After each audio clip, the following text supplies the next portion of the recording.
What are you doing here? Oh, me? I'm just on a run along the shore here in Burlingame. What are you checking out Facebook? One of the most beautiful trails there is. Full view of the entire Bay Area and Coyote Point. Yeah, I bet you wish it was the old drive-in movie theaters. I'm just realizing now that the script is on my phone and the phone is the thing recording me. So how am I going to get my script? Welcome to Burlingame Point, y'all. The brand new development that Facebook turned into their new office buildings after they were drive-in movie theaters for the longest time. Look, okay, so back in 1965, Sufi, I don't know how to pronounce it, Enterprises acquired this land here and built two drive-in movie theaters. That stuck around for a very long time. It probably cost them around 200,000, 300,000 in their money at that time. Stayed a movie theater for quite a long time. Oh, so by the time 1973 rolled around, this had become a big attraction. Okay, there was a ton of people coming here. They were showing Robin and the Seven Hoods, like Robin Hood, Superman 2, bunch of classics. So you remember how I was saying that they have two screens set up originally? One of the screens was accommodating 900 folks. The other one was accommodating about 1,000. But in the 70s, when they made their expansion, one of the screens was able to accommodate 1,900 folks. We're talking 25 cents for a soda. 10 cents for a bucket of popcorn. Could you get any better than that? Back in the day, they used to sneak their friends in the trunk. They used to throw their friends right in the trunk and say, hey, come on through security. They didn't want to have to pay for an extra person to come in with them. Even though admission was only $1. $1 was a big deal back then, man. Come on.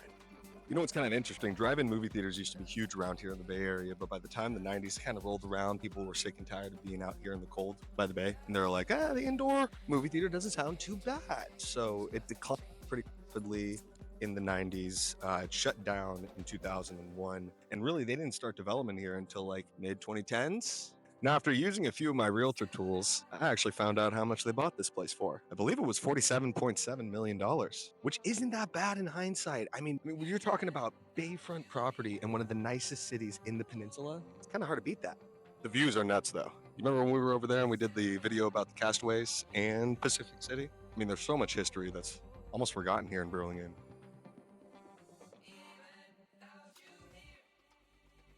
I love how they made great use of this. I mean, it's kind of deceiving right now, but below this great big patch of grass that they have here is a bunch of underground parking. I mean, truly, if you ask me, this is an awesome use of space. The whole time growing up when I was a kid, this was just land, it was dirt.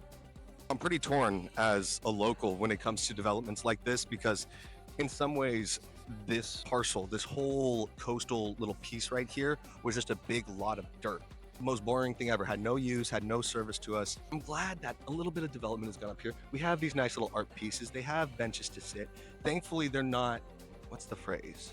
I forget the phrase where they make seating that's public, not able for people to sleep on. This is great. There's a circle of life for everything. There's a circle of life for humans, people, animals, land. I feel markets, and I think that this was the next phase of this, vacant lands life development. Why isn't it being used for its best use? Why is there a ton of space over here in the Bay Area that is not being used for its best use? Why do we have tons of warehouses that have been vacant for decades? We're finally getting some of these buildings put in, but it's not residential housing. It's not places for people to live and rent. So it's still a battle that we're going through. This right here is one of those little hidden gems about Burlingame. Not many people know about the Anza Fishing Pier, or Park as they call it. This is a classic spot. All of the OGs go out here and crush their beer cans and, fish. Let's say you want to have a picnic. Why not? Come right here. Really doesn't even smell bad at all. Since '69, you've been out here? So, I moved over here I was in New Zealand when I came over. You were in New Zealand? Yeah. Over there. I was born in Tonga. I sent away to school when I was 7. Mm-hmm. And I went to Australia, back and forth there. And so has fishing always kind of been a part of your life then? Since you're growing up in Tonga, right? Yeah. You have to. So then what brought you all the way to the Bay Area? I mean, was there a stop right after Tonga or no? No, my parents were here. Over here in San Mateo. Oh, over in San Mateo. So when I was in Australia, though, my first job was a ship's apprentice on a ship. Should I go on and my eyes tested because I wanted to. After 4 years, I went to get my physical. I found out that I need glasses, and you can't. You can Captain thing. You have the 20 eyesight, 20/20 vision. Go to engine room. No, I'm going home. Yeah, like that. Move from place to place. Yeah. This is your second or first favorite fishing spot? Would you say the San Mateo Bridge? San Mateo Bridge, just over here. on the part. Coyote Point. Yeah, Coyote Point. Yeah, nobody knows about that one either. Yeah, it's pretty cool. So thank you so much for just talking for a little bit. What was your name? Joe. Joe? Yeah. That is hilarious. You know, my name is Joe. I know, seriously. I got a Joe who has a Durango, which I used to have growing up. It was like my favorite car growing up. Well, so before I go, I want to ask you one thing. If there's a little piece of advice you had to give to your younger self or anybody else in the world, what would you say? Be patient. Do not rush. Things will come. Be patient. Beautiful. Thank you, Joe. Thank you so much, man. You have a good rest of your day. Everybody loves taking advantage of the bike trail and the coast over here, and everybody loves taking advantage of Equator Coffee, too. The only coffee shop on the tip. Okay, it turns out I know nothing about this area. I guess you can go inside the Meta store as member of the public. Demo the future of virtual reality AR. So that's pretty nuts. This is the only Meta store in the world. You can actually go and try their new AR gaming headset, and they have a whole area for you to kill zombies in and whatnot. Also, they have the Ray-Ban Meta glasses, the ones that are super slick with the hidden cameras inside. I just tried those out. Those were awesome. It's like a way better version of the Apple Store, in my opinion.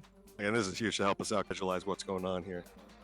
1, 2, 3, 4, 5 different buildings. And these guys still have more space over here. Car storage right now. But gotta say, love what they've done with Burlingame Point.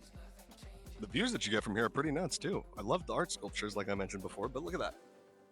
Anyways, thank you guys very much for joining us here today. I hope you folks enjoyed this one. I hope this brought you down memory lane.